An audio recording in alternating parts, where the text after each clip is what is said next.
We are looking at the book of Esther, the only book in the Bible that never mentions God by name. And yet, his fingerprints are all over it, as we've already seen. Esther has discovered that she's been placed in her position for a spiritual reason, not merely for personal benefit.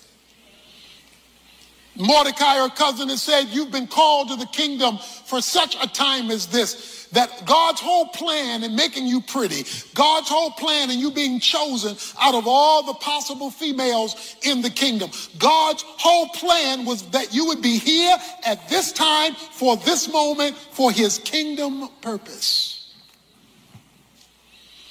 And she, after thinking about it for a moment, said, okay, I'm going to go to the king and tell him about Haman's plan to destroy all the Jews, and if I perish, I perish.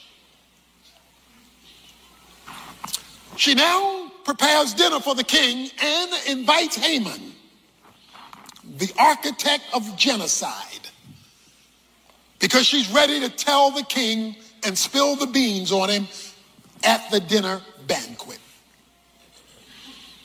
The king says to her, as we saw last time, Esther, chapter 5, verse 6, what did you have to tell me? Esther says, my petition and my request is, and she stops. She doesn't get it out. She can't say it. She backs off. She says, my request is for you to have dinner again with me tomorrow. Something happened that caused her to pause in her request for deliverance. The question is, why did she stop? Why didn't she just come out and say it? I mean, she began the whole sentence, my petition is, and then she backed up. If Esther would have finished the sentence at that time, those things in the planning of God would not have occurred in the sequence God wanted them to occur. And therefore, although she was going to do the right thing, it was the wrong time. Because you see, as we looked at chapter 6 last time, Haman is going to leave a presence. He's going to run across Mordecai. Mordecai will not bow. That's going to tick Haman off. Haman's going to go ticked off to his wife. His wife is going to say, you don't have to take that.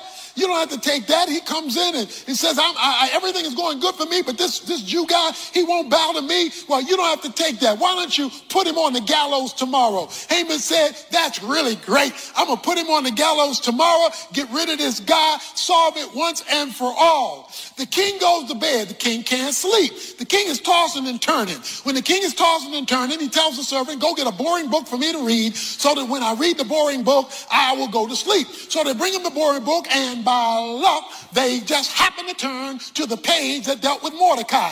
Mordecai had saved the king's life earlier. The king wants to know, what did we do for the guy who saved my life? No, we didn't do anything for the guy who saved my life. As chance would have it, Haman comes in right when the king is talking to the servant about Mordecai who had saved his life, and the king asks, well, what should I do, Haman, with somebody who saves the king's life? But he doesn't mention the name Mordecai. Because he doesn't mention the name Mordecai, Haman thinks he's talking about him. So Haman says, well, what you ought to do with the guy who saves your life is make him number 2 in the kingdom, so he's the heir apparent to the rule. Well, I like that idea. Why don't you go ahead and get Mordecai so I can put him in that position, and why don't you lead his horse throughout the land and proclaim him as second in command?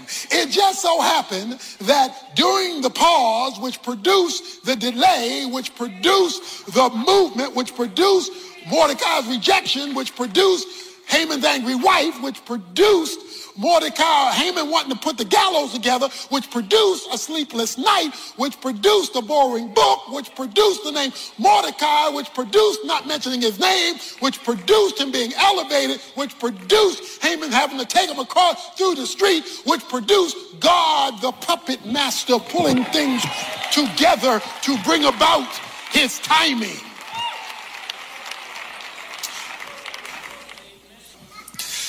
He goes home at the end of chapter 6 after leading Mordecai through the street. And he depressed. This is a Prozac moment. He's depressed.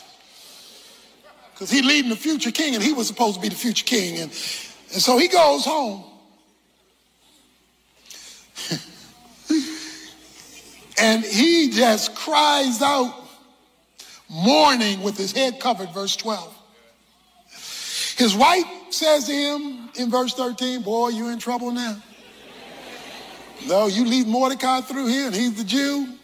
Don't look good for you. Verse 14, while. Somebody say while. That's a time word. That's a time word. While his wife telling him it don't look good. While he's crying with his head covered because it don't look good. While they were still talking with him, the king's eunuchs arrived and hastily brought Haman to the banquet which Esther had prepared. Now this is the second banquet. Esther had prepared a second banquet because God blocked her from doing the first banquet. While his wife was telling him it doesn't look good and he's mourning, the eunuch comes in and says, come on, you got to hurry up. It's time for the banquet. Why is that important that happened while? Because that didn't give him time to come up with a plan. It didn't give him time to run and flee. It didn't give him time to escape. God had that thing clicking so that one thing happens right after another so that there could be no interjection to change the program of God. He tells the eunuch, go get him now. Because God's got a plan to keep and a program to execute. So he goes to the dinner. So the king says, okay, Esther. I mean, you've been saying for the last 24 hours, you got to tell me something. What is it? So she tells him, O king, this is chapter 7 now. O king, at the end of verse 3, if it pleases the king, let my life be given to me and my petition, and my people, as my request. Save my life, king. Save the life of my people. For we have been sold, I and my people, to be destroyed, killed, and annihilated. If they were going to sell me as slaves, I would have lived with that. But no, they want to kill me. So the king asked the queen, who is he? They want to kill my wife and kill my wife's people. Who are you talking about? And not only who is he, verse 5, but where is he? Well, who is he and where is he? Guess who's coming to dinner? Who is he? Where is he? Who would presume to do thus? Who are you talking about? Here it is, verse 6, chapter 7. Esther said, a foe and an enemy is this wicked Haman. Then Haman became terrified before the king and queen. That'll shake you up. She says, this man who I invited to dinner wants to kill me, your wife, kill my people. Okay. Rewind.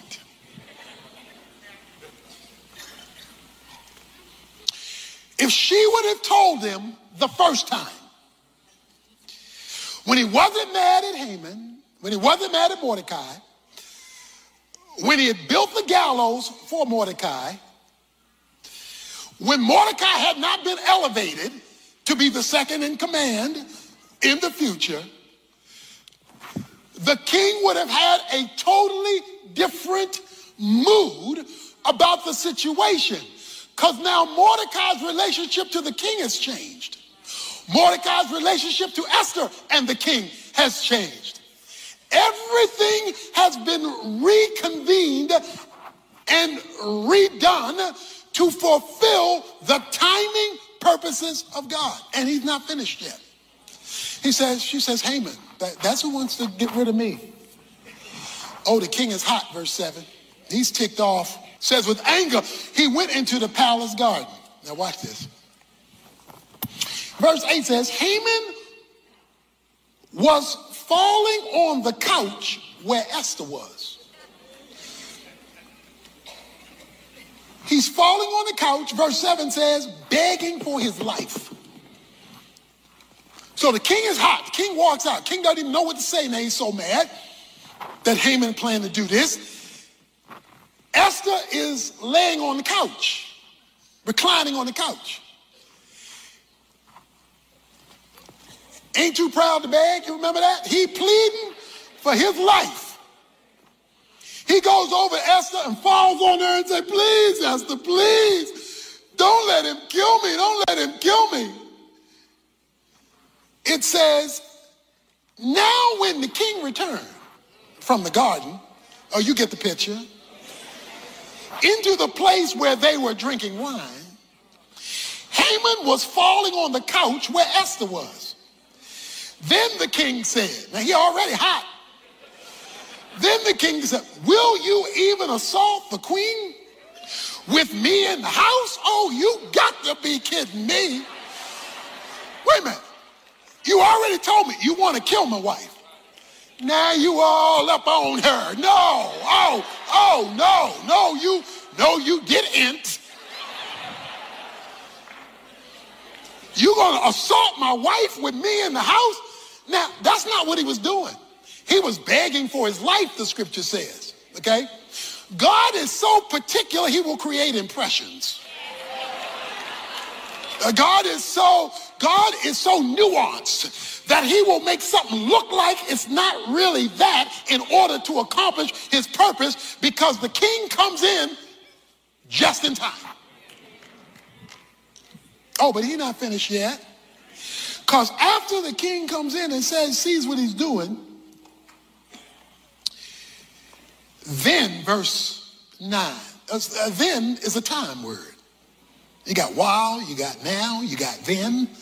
Then, Harbonah, one of the eunuchs who was before the king, said, behold, indeed, the gallows standing at Haman's house, 50 cubits high, which Haman made for Mordecai, who spoke good on behalf of the king. And the king said, hang him on it. All right, so guess what? God delayed Esther from telling the king to give Haman time to get mad so that he would build a gallows for Mordecai in order that he might dig his own grave. God will let unbelievers express their anger against believers and use that very thing to destroy the unbeliever from destroying the believer, and it's all got to do with time. It's all got to do with God nuancing time.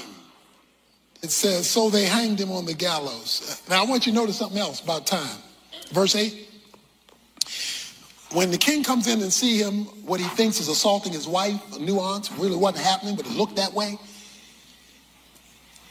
As the word went out of the king's mouth, why are you assaulting my wife? They covered Haman's face. While the words were coming out of the king's mouth, they come, see, you gotta read every word of the Bible. While the word was coming out of the king's mouth, they covered his face. They didn't give him a chance to explain. Because this was a time of judgment. And so you're not even going to be given the chance to say you were begging. Soon as he finished the last word, boom, cover it up, take it out. Because when God moves suddenly against your enemies, when God moves suddenly on your behalf because you are sensitive to his will and his timing, he can move with lightning speed. So they hanged him on the gallows that was prepared for Mordecai, and the king's anger subsided. The problem is there's a law out there that says all the Jews are to be exterminated. The laws of the Medes and the Persians meant it was a law you could not change. It was a fixed law in the society of Medo-Persian Empire. God is a God of reversals. He can reverse things on a dime that appear to be irreversible. Let me show you some of the reversals in chapter 8. Reversal number 1. On that day, verse 1, King Ahasuerus gave the house of Haman, the enemy of the Jews, to Queen Esther. Okay, I'll call that economic reversal. All that Haman owned now belonged to Esther. You know, the scripture says the inheritance of the wicked is laid up for the righteous. When God gets ready to move and to make a statement in the economic order of things, he can flip that thing for you, to you, through you, by you on a dime. All that Haman owned, now Esther, is yours. We done switched because he was a rich man. He put up all that money to kill the Jews. Okay, verse 2. The king took off his signet ring, which he had taken away from Haman, and gave it to Mordecai. We'll call that political reversal. You see, the signet ring was the ring of authority. It was the ring in chapter 3, verse 10. Then the king took his signet ring from his hand and gave it to Haman. The signet ring was the ring of authority where you could represent the king officially. He said, give that ring to Mordecai. Wait a minute, Mordecai was a dead man walking. Now he's second in command with the king's ring. That means he carried clout. That means he carried juice. That means he carried some authority with him. So God can change things on a dime. You think your boss has the final say. You think the powers that be have the final say. You think those unscrupulous co-workers who are plotting against you have the final say. You think because they have the name, have the money, have the position, they have the final say. They don't have a thing unless God gives it to them. And the God who gives it can take it away. The point is simply that, I keep telling y'all, you only have one source. If you ever get that in your head, if it ever burns into your skull, that nobody, I don't care who they are, has the final say-so over a Christian living by the Spirit in the will of God. Nobody. Which means you never live a threatened life. I know things can be threatening, but you never live a threatened life as though they have the final say. Because they do not. So there was a political shift. Then coming off of that was a legal shift. She said, if it please the king, if I found favor in your sight, verse 7, if it seems proper, let it be written to revoke the letters devised by Haman. Haman had a letter, kill all the Jews. She said, king, do something about this letter, revoke it. The problem is the laws of the Medes and Persians were irrevocable. So what's the king to do? How can I endure the calamity? Haman's dead, but we still got the problem, which will befall my people. How can I endure seeing the destruction of my people? Why? Because God's kingdom program is always bigger than you. And so what are we going to do about all this? He says, well, I've given the authority to Mordecai. So here's what I want you to do, verse 8. I want you to write to the Jews, as you see fit, in the king's name and seal it with the king's signet. So I want you to write. So the king's scribe were called, and they began to write. What do they write? Because we got an unchangeable law. Verse 11. In them the king granted the Jews who were in each and every city the right to assemble and to defend their lives, to destroy, to kill, to annihilate, to an entire army of any people or province which might attack them, including children and women, and to plunder their spoil. Okay, now follow this. Haman's law, every Jew got to be killed. The law can't be changed. So the king tells Esther, y'all come up with something. put my seal on it. They come up with the law. The law says, signed by the king, while I can't change the law that you got to be killed, I can make another law. I'm going to write an executive order. Since that's big these days, I'm going to write an executive order. And on this executive order, all Jews have the right to defend themselves against anybody who would try to kill them. And if they try to kill you, you not only can defend yourself, you can kill their wives and children. Now, if I'm one of the Persians operating on law number 1, where the Jews could not defend themselves, and now I hear there is another law that doesn't cancel that I can kill them, but gives them permission to kill me back. Not only do they have permission to kill me back, they have the permission to go after my wife, my childrens. They got permission to destroy my household. Now I'm rethinking law number 1 because I got to deal with law number 2. See, God has an override button that can take what Satan has planned against you. People he's raised up against you. Circumstances that look not in your favor. And when he pushes override, it may not stop their evil from being evil, but God gives you something. When the enemy comes in like a flood, the scripture says he will raise up a standard against them. He will push an override button. So there was a legal reversal. Oh, but it's not all. There was an emotional reversal. You see, because in chapter 4, verse 3, it says there was great mourning among the Jews, weeping and wailing. That's when the first law was passed. But when the second law was passed and the carriers sent the message out that the Jews could take care of themselves, it says in verse 16, for the Jews there was light and gladness and joy and honor. Oh, wait a minute. You're crying one day and you're laughing the next. Oh, the Bible says, sorrow may endure for the night, but joy cometh in the morning. You may be crying today, but don't think that's how it's going to be when you wake up tomorrow. Not when God has jumped into the situation. God can wipe tears away.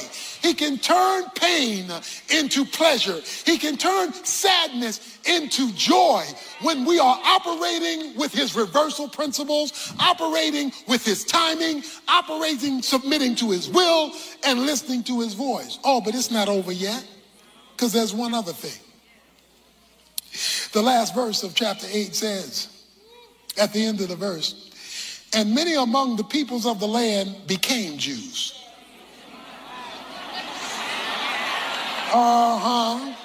And the dread of the Jews had fallen on them. Oh, I like this, I like this, I like this. That's like saying many sinners got saved. Many non-Christians became Christians. In other words, when they saw what God was doing for his people, they said, we want some of that. So to become a Jew meant you had to come under the Jewish covenant.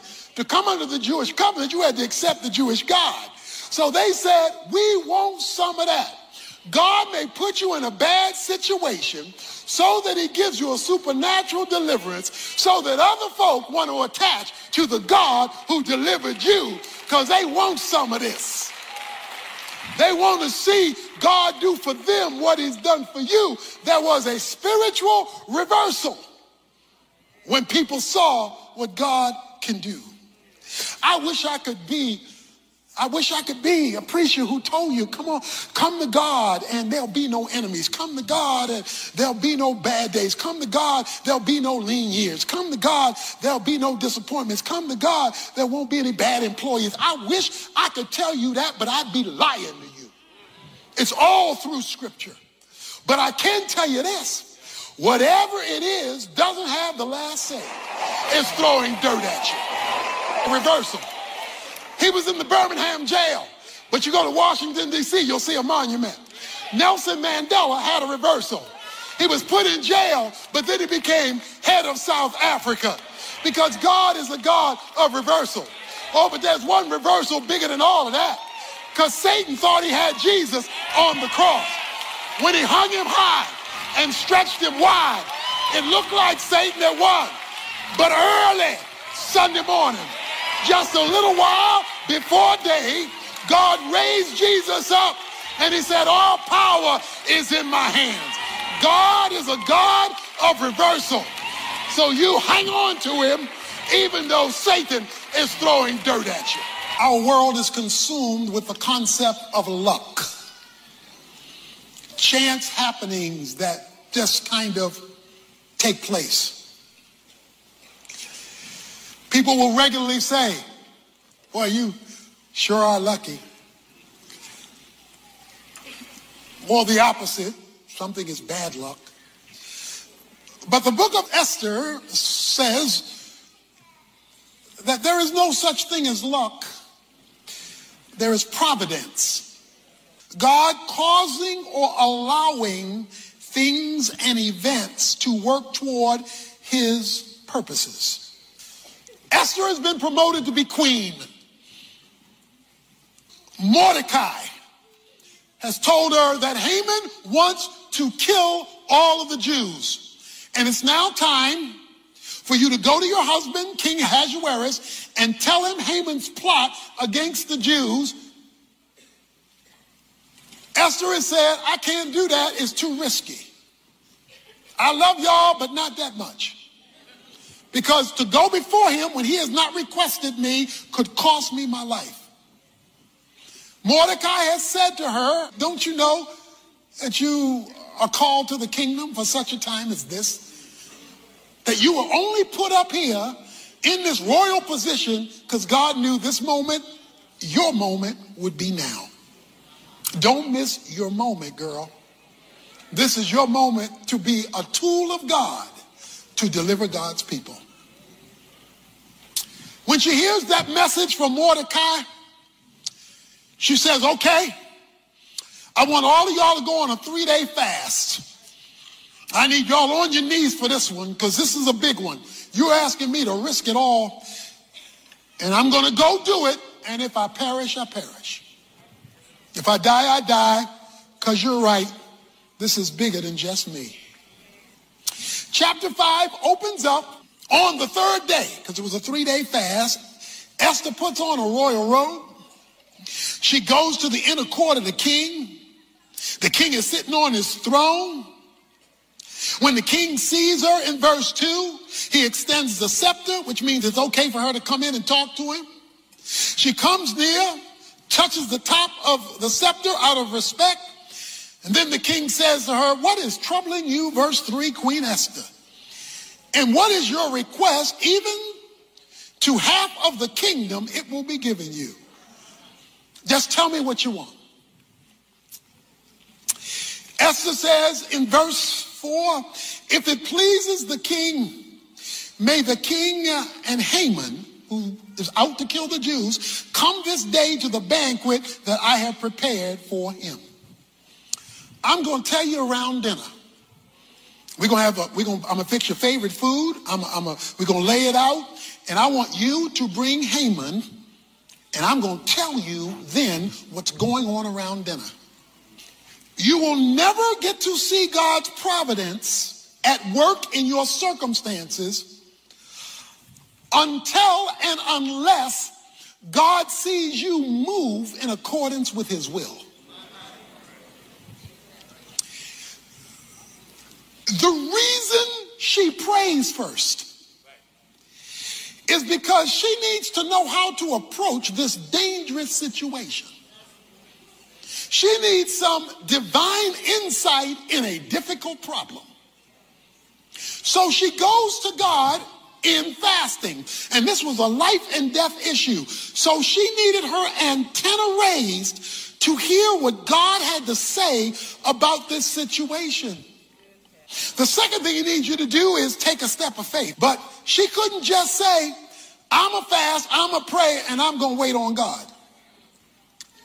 No, she was instructed to go before the king. She had to take a step of faith. So she trusts God. She believes God. She prays to God. And then she makes a risky step because there are no guarantees in advance. What does she get in return? Well, so far, what she gets is a plan. The plan is, I'm going to take my husband to dinner and I'm going to tell him to invite my enemy, Haman. In other words, I'm going to get Haman on home court advantage. I got to get Haman on my territory. He says, okay, it's a banquet. It's a dinner. Okay, bring Haman to dinner and let's go from there. So she invites her husband and her enemy to dinner. Guess who's coming to dinner? So, the banquet is prepared. And they drank their wine, verse 6, at the banquet. So this is a big dinner party for her husband. And the king said to Esther, what is your petition? Okay, you brought me here to dinner. You done fed me good. What do you want? For it shall be granted to you. And I mean, I'm going to do it big, because whatever your request, even the half of the kingdom, it will be done. I'm going to take care of you. What did you make this dinner for? Ooh, it's getting tricky now. Verse 7. So Esther replied, my petition and my request is.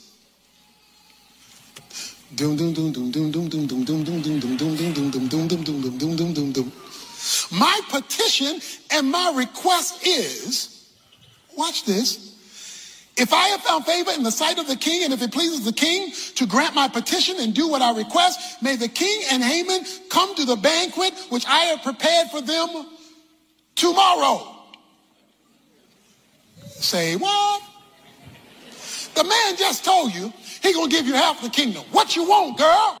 She says, king, my request is, can we have dinner tomorrow? Wait a minute. She made the dinner to make her request to save the people from the genocide of Haman. She's got them both sitting there. Dinner is fine. They've been doing their drinking. Everybody's ready to go. He's offered her the kingdom. What do you want? And she says, what I want is for you to come to dinner tomorrow.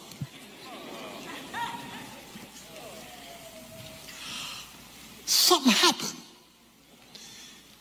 between verse 6 and 8 to cause her to change her mind about making her petition.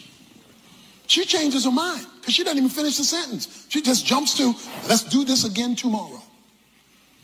So I know your question is, what changed her mind? She pauses and says, come back tomorrow. Something is happening here. Well, Haman is now smelling himself. Because Haman went out, verse 9, glad and pleased of heart. He's saying, whoa. He says, boy, I was invited to eat with the king and his wife. Boy, I'm really rising on the ladder here. The problem is when he goes out, he runs into Mordecai. Verse 9. And Mordecai would not stand up, not respect him. The man is out to kill him. Mordecai's not going to stand up. Haman was filled with anger against Mordecai. So he already doesn't like him. Man, really ticked off because I didn't come from this party with the king, with the queen. I'm standing before you and you don't recognize who I am. And they just invited me to be with them. You don't know who I am. So he is ticked off, but he controls himself. Verse 10, he doesn't let it. He goes home and tells his wife. He says, wife, Zeresh. He says, let me tell you about my day. I am the man. I am the man. Look, I'm rich. We got these 10 sons. He says, verse 11, and the king magnified me and promoted me, and I'm above all the servants. And then guess what, baby? Verse 12, Esther, the queen, had me, no one but me come to be with the king to eat dinner. Oh, yeah, I'm boss. I'm the boss man, girl. I am on it. This is my day. But there is one problem. All this doesn't matter to me because this Mordecai, the Jew, sitting at the king's gate. And I can't stand it. I can't take it any longer. So his wife says, look, we got to get rid of Mordecai. You build the gallows, and we're going to kill him tomorrow. We're going to kill him. During that night, chapter 6, verse 1, the king could not sleep. It's just not a regular night. This is on a particular night. Insomnia sets in. And so the king needs help to go to sleep. So according to verse number 1, he tells his servant, go get me something boring to read. God is so detailed in his coincidences. He leads the servants to the right book. And he makes them read the right page. And on the page that they read, it was found written, verse 2, what Mordecai had reported concerning Bigthana and Teresh, two of the king's eunuchs who were doorkeepers, that they had sought to lay hands on King Ahasuerus. That goes all the way back to chapter 2 when Mordecai uncovered an assassination plot against the king, and it just happened to be written in the book, in the Chronicles, on the page from the book that he had them read that night, not a night, that night he could not sleep. Okay, I know it's just luck. I know it's just chance. I know it's just something that just kind of happened. I got that. And so he's reading the book because of his insomnia. And it just happens that when they hit Mordecai, King said, whoa. You've been reading all these names and all these events, but this guy Mordecai, he saved my life, right? Yeah, King. Well, tell me, verse 3, how did we honor him? How did we tell him we appreciate him for saving the king's life? Servant said, oh, we didn't do anything for him. What? You see, God's providence is tied to time. Even though the time may go over years. Because this is years. Even though you thought something should happen 5 years ago or 8 years ago, or, but God is doing more than just you. He's doing a series of things at the same time because his kingdom is bigger than just you. You are not the kingdom. You are a representative in the kingdom to be used by the kingdom for the kingdom, but you're not the only one in the kingdom. And so timing becomes everything. And so now we find ourselves when on the day, because night is now past, on the day Mordecai is supposed to die, he's reading a book with Mordecai's name in it just because he can't sleep on that night. Okay, watch this. The king asked in verse 4,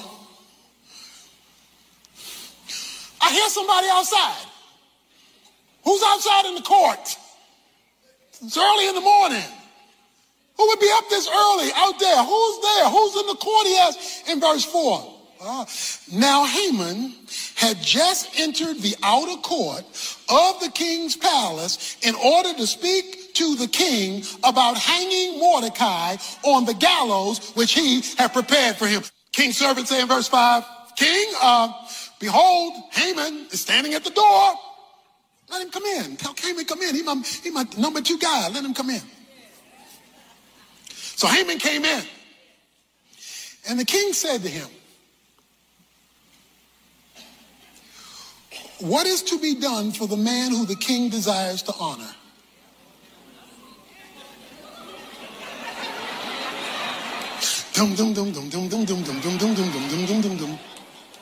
What is to be done with the man who the king decides to honor? Now, Haman thinks the king is talking about him. Haman thinks the king is talking about him. He's number 2. He's the number 2 guy in the land. We learned that early in the book. So the king says he wants to honor somebody. So Haman, because he's smelling himself. King want to honor me. Okay. Let me go for the gusto. You want to honor somebody, O king? Let me tell you what you should do. Here's what you should do, O king. Bring out the royal robe. Let him wear the king's robe, which the king has worn. Then bring him the horse on which the king rides. Then put a royal crown even on the horse. Then let the robe and the horse be handed over to one of the king's most noble princesses, and let them array the man whom the king desires to honor, and lead him on horseback through the city square, and proclaim before him, thus it shall be done to the man whom the king desires to honor. And so what happens? The king says, then the king said to Haman, verse 10, take quickly the robes and the horse, as you have said, and do so for Mordecai the Jew. Dum dum dum dum dum dum dum dum dum dum dum dum dum dum dum dum dum dum. Yeah, what you just said, I like that, hey. I like that, hey, why don't you go and do it for Mordecai the Jew?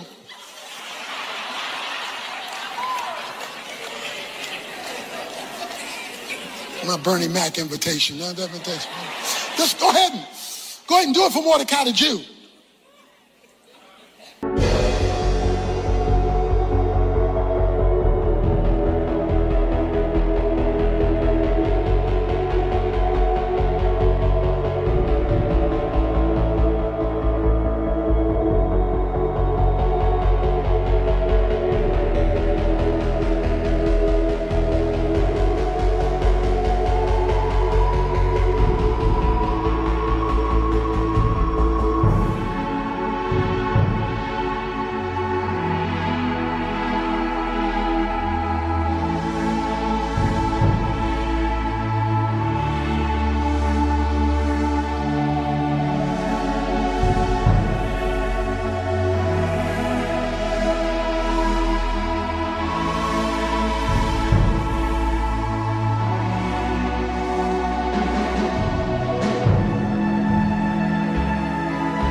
Listen to me, seriously.